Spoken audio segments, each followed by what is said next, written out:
Hello friends, इस video में हम मेंटेनेंस एंड रिपेयर के बेसिक पार्ट्स को हम कवर करेंगे, बेसिक कॉन्सेप्ट को हम समझेंगे। ठीक है। First is classification of maintenance. Maintenance का क्लासिफिकेशन कैसे किया गया है? तो मेन दो ब्रॉड क्लासिफिकेशन है, एक है प्लान मेंटेनेंस और एक है अनप्लान्ड मेंटेनेंस। प्लान मेंटेनेंस में है करेक्टिव मेंटेनेंस या फिर इसको हम कहते हैं रिमेडियल मेंटेनेंस, और एक है प्रिवेंटिव मेंटेनेंस और एक है रूटीन मेंटेनेंस। अनप्लान्ड मेंटेनेंस में है स्पेशल मेंटेनेंस, इमरजेंसी रिपेयर। तो प्लान मेंटेनेंस मतलब ऐसा मेंटेनेंस जिसके बारे में हमने प्लान किया था, हमें पहले से पता है कि ये मेंटेनेंस हमारे स्ट्रक्चर में प्रोड्यूस होगा, तो उसके लिए हम पहले से प्लानिंग करें। तो इसमें कौन कौन से हैं? रिमेडियल मेंटेनेंस, करेक्टिव मेंटेनेंस है, या तो फिर प्रिवेंटिव मेंटेनेंस। ऐसे कुछ मेंटेनेंस रहेंगे, कुछ डैमेजेस रहेंगे जिसको हम प्रिवेंट कर सकें, तो उसके लिए हमें कुछ प्रोविज़न करना पड़ेगी। कुछ मेंटेनेंस ऐसे रहेंगे जो रूटीन रहेंगे, जो over a period of time, during entire life of structure, हमें हर साल कुछ ड्यूरेशन के बाद में रूटीनली हमें क्या करना पड़ेगा? मेंटेनेंस करना पड़ेगा। तो ऐसे डिफरेंट टाइप्स हैं। और अनप्लान मतलब जिसके बारे में हमने कोई प्लानिंग नहीं की थी, तो ये मेंटेनेंस क्या हो सकते हैं? कुछ स्पेशल भी हो सकते हैं, मतलब क्या, जैसे स्ट्रक्चर में हमने स्पेशली कुछ डिज़ाइन में चेंजेस किए, या तो फिर कोई इमरजेंसी रिपेयर आ गया, इमरजेंसी में कुछ सिचुएशन क्रिएट हो गई जिसकी वजह से मेंटेनेंस करना पड़ रहा है। तो ये मेंटेनेंस हमारे क्या रहेंगे? अनप्लान्ड मेंटेनेंस रहेंगे। Next point is necessity of maintenance and repair. हमें मेंटेनेंस एंड रिपेयर क्यों करना चाहिए, इसकी ज़रूरत क्यों है? To keep the structure in good appearance. जो स्ट्रक्चर का जो अपीयरेंस है, उसका जो एलिवेशन है, उसका जो लुकिंग है, वो क्या हो? हमेशा अच्छा रहे। उसको हम as it is carry forward करना चाहते हैं, तो उसके लिए हमें मेंटेनेंस करना चाहिए। Next is to enhance the serviceability of the structure life and maintain the value. जो स्ट्रक्चर की जो सर्विसेबिलिटी है, जो स्ट्रक्चर का फंक्शन है, उस फंक्शन को सर्व करने के लिए, उसकी लाइफ को मेंटेन करने के लिए, उस स्ट्रक्चर की वैल्यू को मेंटेन करने के लिए हमें मेंटेनेंस और रिपेयर करना चाहिए। Next is to slow down the rate of deterioration. Structure कोई भी स्ट्रक्चर जब हम कंस्ट्रक्ट करते हैं, तो जैसे जैसे उसकी लाइफ बढ़ती जाती है, उसका डिटेरियोरेशन होना शुरू हो जाता है। डिटेरियोरेशन बढ़ते जाता है, जिसकी वजह से लाइफ के बढ़ने की वजह से डिटेरियोरेशन भी कंटिन्यू बढ़ता जाता है, और उस स्ट्रक्चर की जो स्टेबिलिटी है, उसकी जो स्ट्रेंथ है, उसकी जो ड्यूरेबिलिटी है, उसकी जो सर्विसेबिलिटी है, वो सारी की सारी चीज़ें क्या हो जाती है? कम होती चली जाती है। तो हमें रेट ऑफ डिटेरियोरेशन अगर हम कम कर दें, तो उसकी वजह से क्या हो जाएगा? स्ट्रक्चर की लाइफ बढ़ जाएगी। To reduce the defects occurred in the structure and strengthen them. अगर कोई डिफेक्ट ऑकर हो चुका है हमारे स्ट्रक्चर में, तो उसको रिड्यूस करना, उसको करेक्ट करना, जिसकी वजह से क्या होगा? स्ट्रक्चर की ओवरऑल स्ट्रेंथ क्या हो जाएगी? बढ़ जाएगी। देखिए, यहाँ पर एक ग्राफ है, performance and reliability Y axis पर है और एक्स एक्सिस पर है टाइम। मतलब over period of time structure के परफॉर्मेंस पे क्या चेंजेस होते हैं। देखिए, ये वाली लाइन है, यहाँ पर क्या हो रहा है? जैसे जैसे टाइम बढ़ेगा, ये पॉइंट मतलब क्या है? 0 पॉइंट मतलब स्ट्रक्चर हमने जस्ट कंस्ट्रक्ट किया, नया नया स्ट्रक्चर हमारा बना हुआ है। तो जैसे ही हमारे स्ट्रक्चर बनने के बाद में हमारा फंक्शन में आएगा, सर्विस में आएगा, तो क्या होगा? उसका परफॉर्मेंस तो पहले बहुत अच्छा रहेगा, और फिर धीरे से कुछ टाइम के बाद में क्या हो जाएगा? उसका परफॉर्मेंस ड्रॉप होना शुरू हो जाएगा, और ये ड्रॉप होते जाएगा। देखिए, यहाँ पर लिखा हुआ है नो मेंटेनेंस, और फिर ड्रॉप होते एक टाइम के बाद में इमीडिएटली वहाँ पर उसके परफॉर्मेंस में ख़राबी हमें नज़र आएगी। पहले परफॉर्मेंस धीरे धीरे कम होगा स्ट्रक्चर का, और फिर एकदम से वहाँ पर ड्रॉप होगा। हम देखते हैं ना, स्ट्रक्चर हम नया बनाया, ठीक है, अब हम उसमें रहते हैं, सब कुछ अच्छा चलता है, परफॉर्मेंस बहुत अच्छा होता है, लेकिन कुछ सालों के बाद में, 5 साल के बाद में अचानक से कोई पार्ट में क्या हो जाता है? कुछ डिफेक्ट हो जाता है। तो this is a sudden failure, और फिर वो होने के बाद में मतलब पूरा स्ट्रक्चर हमारा ख़राब हो गया, ऐसा नहीं है। हम क्या करते हैं? इमीडिएटली वहाँ पर रिपेयर कर देते हैं, और रिपेयर करने के बाद में जो परफॉर्मेंस, जिस रेट से ये डिटेरियोरेट हो रहा था, देखो दिस रेट, ये जो फॉल है, ये जो स्लोप है, this slope is nothing but the rate of deterioration. ये रेट ऑफ डिटेरियोरेशन शो कर रहा है। और जब हमने यहाँ पर जो डिफेक्ट आया था उसको हमने रिपेयर कर दिया, ये रिपेयर कर दिया, तो ये रिपेयर करने की वजह से जो रेट से रेट हो रहा था हमारा स्ट्रक्चर, उसी रेट पर ये आ जाएगा। ठीक है, तो क्या करना चाहिए हमें? देखिए, risk and condition based maintenance. अगर हमने risk and condition based maintenance किया तो ये यहाँ पर इस तरह से फॉल हमें नज़र नहीं आएगा। पीरियड ऑफ टाइम के साथ में जो परफॉर्मेंस रहेगा, ये कांस्टेंट परफॉर्मेंस हमें स्ट्रक्चर का देखने को मिलेगा। और अगर हमने क्या कर दिया, अपग्रेड कर दिया स्ट्रक्चर को या रेट्रोफिट कर दिया स्ट्रक्चर को, अपग्रेड कर दिया, रेट्रोफिटिंग कर दी स्ट्रक्चर की, तो क्या होगा, यहाँ पर ये जो फॉल आ रहा था, ये फॉल ना देखते हुए, स्ट्रक्चर कांस्टेंट परफॉर्मेंस में भी ना रहते हुए, स्ट्रक्चर का परफॉर्मेंस और इंक्रीज कर जाएगा, और इंक्रीज कर जाएगा, और इंक्रीज कर जाएगा। और अगर हमारे पास में with high availability of maintenance model, अगर हमारे पास में बहुत अच्छी अवेलेबिलिटी है, बहुत ज़्यादा कॉस्ट हमारे पास में अवेलेबल है, फुल प्लानिंग के साथ में हम काम कर रहे हैं, तो टाइम के साथ में हमारे स्ट्रक्चर का परफॉर्मेंस भी बहुत ही ज़्यादा अच्छा रहने वाला है। तो ठीक है, next point is objectives of maintenance for early detection of defect. अगर कोई डिफेक्ट है तो उसको हम अर्ली डिटेक्ट कर सकते हैं मेंटेनेंस एंड रिपेयर की वजह से। अर्ली डिटेक्ट करना भी बहुत ज़्यादा ज़रूरी है। अगर हमें पता हो कि भाई अभी जैसे अगर हमें पता है कि नदी में 2 दिन के बाद में सैलाब आने वाला है, फ्लड आने वाला है, तो हम क्या करते हैं, प्रिकॉशंस ले लेते हैं, जिसकी वजह से हमें नुकसान कम हो जाता है। इसी वजह से अगर हमें स्ट्रक्चर में अर्ली डिटेक्शन हो जाए, पहले ही पता चल जाए कि यहाँ पर ये प्रॉब्लम है या ये प्रॉब्लम होने वाला है, तो हम क्या करेंगे, उसको हम प्रिकॉशंस ले लेंगे, जिसकी वजह से हमारा नुकसान कम होगा। तो prevent major deterioration leading to collapse. Deterioration के बारे में हमने डिस्कस किया। हमने अगर डिटेरियोरेशन को प्रिवेंट कर लिया तो जिसकी वजह से क्या होगा, कोलैप्स नहीं हो पाएगा स्ट्रक्चर में। To slow down the rate of deterioration, to ensure the security of assets and occupants. जो कोई भी स्ट्रक्चर में ऑक्यूपेंट्स हैं, जो कोई भी स्ट्रक्चर को यूज़ कर रहा है, या हमने वहाँ पर जो कोई भी एसेट्स रखे हुए हैं, जो कोई भी सामान हमने रखा है, उसकी सिक्योरिटी के लिए भी मेंटेनेंस और रिपेयर करना ज़रूरी है। Next point is importance of maintenance and repair. Precaution is better than cure. ये तो वेरी फेमस स्टेटमेंट है कि क्योर करने से अच्छा है कि आप प्रिकॉशन ले लो। Precaution is always better than the treatment. तो to keep the structure in optimum operating condition, हमें क्यों करना चाहिए मेंटेनेंस एंड रिपेयर? स्ट्रक्चर को हमें ऑप्टिमम ऑपरेटिंग कंडीशन में रखना है। जो ऑपरेटिंग कंडीशन के लिए हमने स्ट्रक्चर को डिज़ाइन किया है, उसी कंडीशन में वो स्ट्रक्चर काम करता रहे, उसके लिए। Absence of maintenance can lead to repeated breakdowns, collapse and failure of some productive services. अगर हमने मेंटेनेंस नहीं किया, मान लीजिए कोई फैक्ट्री है जहाँ पर कुछ इक्विपमेंट्स का बनते हैं, वहाँ पर हमने मेंटेनेंस वगैरह नहीं किया। हर मशीन को क्या करना पड़ता है, उसका मेंटेनेंस करते रहना पड़ता है, उसका ग्रीसिंग करना पड़ता है, उसका ऑयलिंग करना पड़ता है। हमने क्या किया, अगर ये सब नहीं किया तो रिपीटेड ब्रेकडाउन्स होंगे, वहाँ पे कोलैप्सेस होंगे, कुछ प्रोडक्ट क्या हो जाएंगे, हो सकता है कि कुछ पार्ट मशीन का डायरेक्टली फेल हो जाए। तो इन सारी चीज़ों को अवॉइड करने के लिए हमें मेंटेनेंस करना बहुत ज़्यादा ज़रूरी है।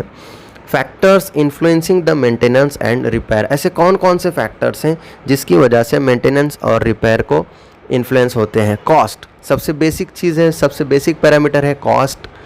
दूसरा है फॉल्टी वर्कमैनशिप। अगर हमने जो वर्कर्स एम्प्लॉय किए थे स्ट्रक्चर को कंस्ट्रक्ट करने के लिए, वो वर्कर्स ही नहीं वर्कमैनशिप करते टाइम पे, कंस्ट्रक्शन करते टाइम पे ही अगर फॉल्टी काम कर दिया, तो ये भी एक बहुत बड़ा फैक्टर है मेंटेनेंस एंड रिपेयर का। फॉल्टी कंस्ट्रक्शन कर दिया जिसकी वजह से रिपीटेडली हमें वहाँ पर मेंटेनेंस एंड रिपेयर करना पड़ेगा। और अगर ड्यूरिंग कंस्ट्रक्शन ही उन्होंने वर्कर्स ने अगर बहुत अच्छे क्वालिटी के साथ में काम किया रहता था, तो ऑब्वियसली हमारा मेंटेनेंस एंड रिपेयर कम होता था। एज ऑफ बिल्डिंग, अगर नई नई बिल्डिंग है तो मेंटेनेंस उसमें कम होता है। अगर ज़्यादा एज हो गया है बिल्डिंग का तो उसमें ऑब्वियसली मेंटेनेंस ज़्यादा रहेगा। तो age of building, age of structure is also one of the influencing factor. Use of sub standard material means quality of material हमने क्या कि लो क्वालिटी की हमने मटेरियल यूज़ कर ली। जैसे मान लीजिए सीमेंट आपको अच्छी क्वालिटी का यूज़ करना चाहिए था, लेकिन आपने कॉस्ट सेविंग के लिए बहुत ही लो क्वालिटी का सीमेंट आपने यूज़ कर लिया। 2 महीना पुराना आपको सीमेंट कहीं पर आपको आधी कीमत में मिल गया, आपने उस सीमेंट को यूज़ करके स्ट्रक्चर का कंस्ट्रक्शन कर लिया, तो इसको हम कहते हैं सब स्टैंडर्ड मटेरियल। तो उसकी वजह से क्या होगा, क्वालिटी आपकी जो रिक्वायर्ड क्वालिटी है, रिक्वायर्ड स्ट्रेंथ है, वो अचीव नहीं होगी, जिसकी वजह से आपको मेंटेनेंस में ज़्यादा आपको मेंटेनेंस करना पड़ेगा। Non application of maintenance policy, जो मेंटेनेंस पॉलिसी है उसको आपने बराबर से एप्लीकेशन नहीं की। मेंटेनेंस करने के लिए एक पॉलिसी डिसाइड होती है, उस पॉलिसी को आपने रेगुलरली फॉलो नहीं किया। या तो फिर atmospheric factors, atmospheric agencies like rainfall, wind, temperature, जो बारिश है उसकी वजह से अगर बहुत ज़्यादा बारिश हो रही है तो वो स्ट्रक्चर तो बहुत अच्छा था, लेकिन बारिश के ज़्यादा होने की वजह से स्ट्रक्चर फेल हो गया। विंड बहुत ज़्यादा आई जिसकी वजह से पतरे उड़ करके चले गए, स्ट्रक्चर को बहुत अच्छा था, नहीं तो कोई प्रॉब्लम नहीं था। या फिर टेम्परेचर, जो एटमॉस्फेरिक प्रॉब्लम्स हैं, एटमॉस्फेरिक एजेंसीज है, इनकी वजह से ये भी हमारे मेंटेनेंस और रिपेयर में इफ़ेक्ट कर सकते हैं। Next point is advantages of maintenance. Maintenance करने से फ़ायदे क्या होंगे। If regular maintenance activities are performed then maintenance cost decreases. Obviously cost decrease हो जाएगी हमारी। सेविंग फॉर मनी, सॉरी यहाँ पर टाइपिंग मिस्टेक हो गया, सेविंग फॉर मनी है, हमारी मनी क्या होगी, सेव होगी हम रेगुलर मेंटेनेंस करने की वजह से। Less risk factor, risk factor कम रहेगा। अगर हमने मेंटेनेंस नहीं किया स्ट्रक्चर का तो क्या हो जाएगा, रिस्क ही रहेगा ना, वो कभी भी फेलियर हो सकता है, स्लैब कभी भी गिर सकता है। और अगर हमने मेंटेनेंस कर दिया तो उसकी वजह से रिस्क का जो फैक्टर है वो कम हो जाएगा। Longer building life with maximum performance, जो बिल्डिंग का लाइफ है वो क्या हो जाएगा, इंक्रीज हो जाएगा और उसका परफॉर्मेंस भी क्या हो जाएगा, बढ़ जाएगा। Structural stability and safety. Next is disadvantages of maintenance and repair. Skilled workers are needed. हमें क्या करना पड़ता है, अगर मेंटेनेंस और रिपेयर करना है तो उसके लिए हमें सेपरेट मजदूरों की ज़रूरत पड़ेगी जो कि हाईली क्वालिफाइड हो, उस काम को करने की उनके अंदर स्किल हो। ऐसा अभी देखिए, जैसे ब्रिक वर्क करना है तो आपको 10 मजदूर मिल जाएंगे, अलग अलग तरीके के लोग मिल जाएंगे आपको, लेकिन आपको ब्रिक वर्क का मेंटेनेंस करना है जो कि ऑलरेडी कंस्ट्रक्ट हो चुकी है, अब उसका मेंटेनेंस करना है तो उसके लिए आपको स्किल की ज़रूरत है। तो ये एक पहला डिसएडवांटेज है। दूसरा, मोर possibility of accident and damages. इस बात की बहुत ज़्यादा संभावना होती है कि जब हम ऑलरेडी कंस्ट्रक्टेड स्ट्रक्चर में कुछ मेंटेनेंस करें तो कुछ अनफोर्सिन वहाँ पर एक्सीडेंट्स हो जाए। हम स्लैब में कुछ करेक्शंस कर रहे थे लेकिन बीम का फेलियर हो गया, कॉलम का फेलियर हो गया या स्लैब का फेलियर हो गया, तो पॉसिबिलिटी ऑफ एक्सीडेंट्स बहुत ज़्यादा हो जाती है।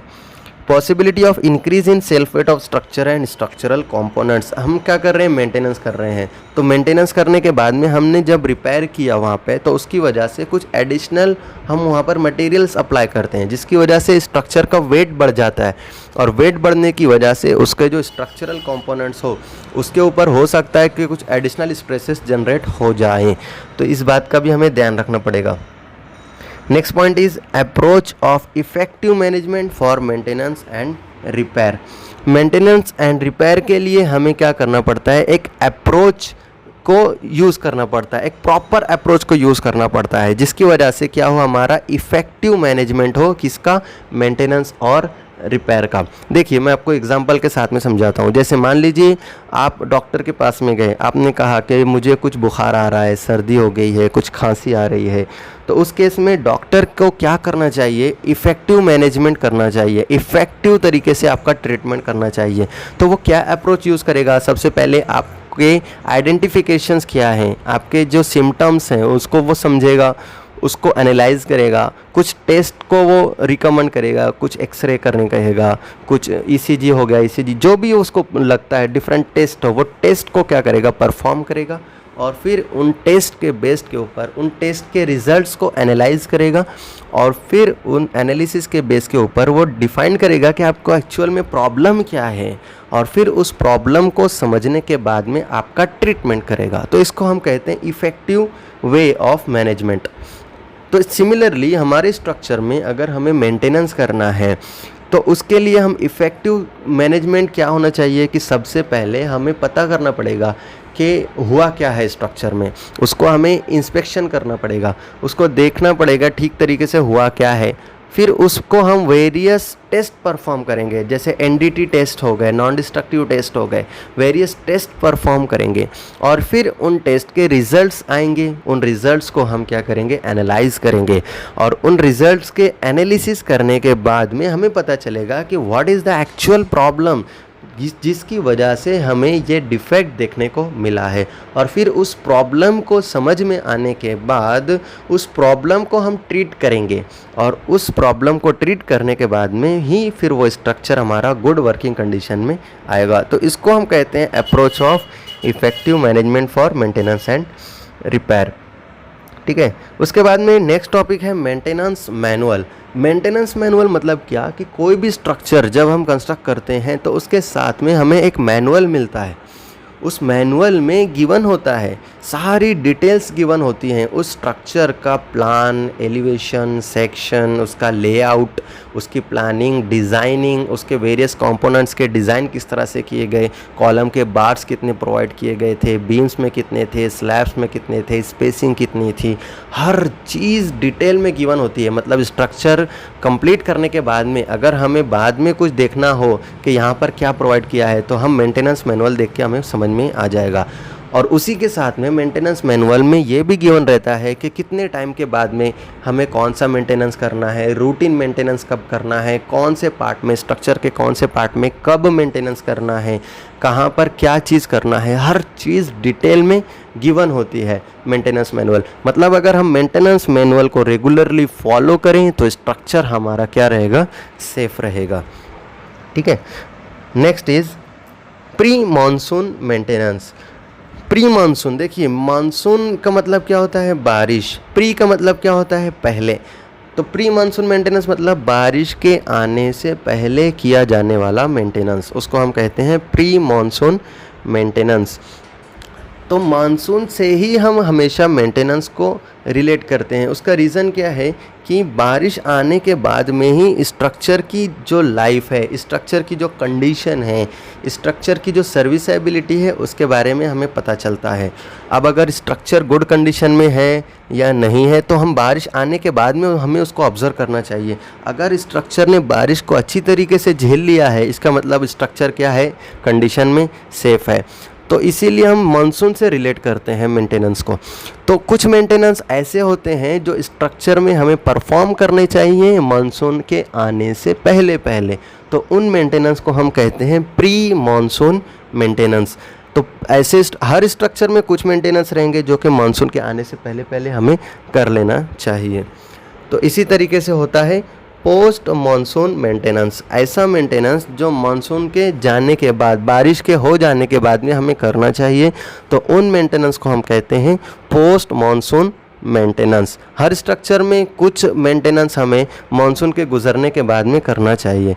तो ऐसे जितने भी मेंटेनेंस रहेंगे उसको हम कहते हैं पोस्ट मानसून मेंटेनेंस। तो थैंक यू। इस वीडियो में हमने मेंटेनेंस एंड रिपेयर के जो बेसिक कॉन्सेप्ट्स थे उसके क्लासिफिकेशन, उसका maintenance, maintenance manual, pre monsoon maintenance, post monsoon maintenance related वगैरह इंपॉर्टेंट टॉपिक्स को हमने डिस्कस किया है। Thank you.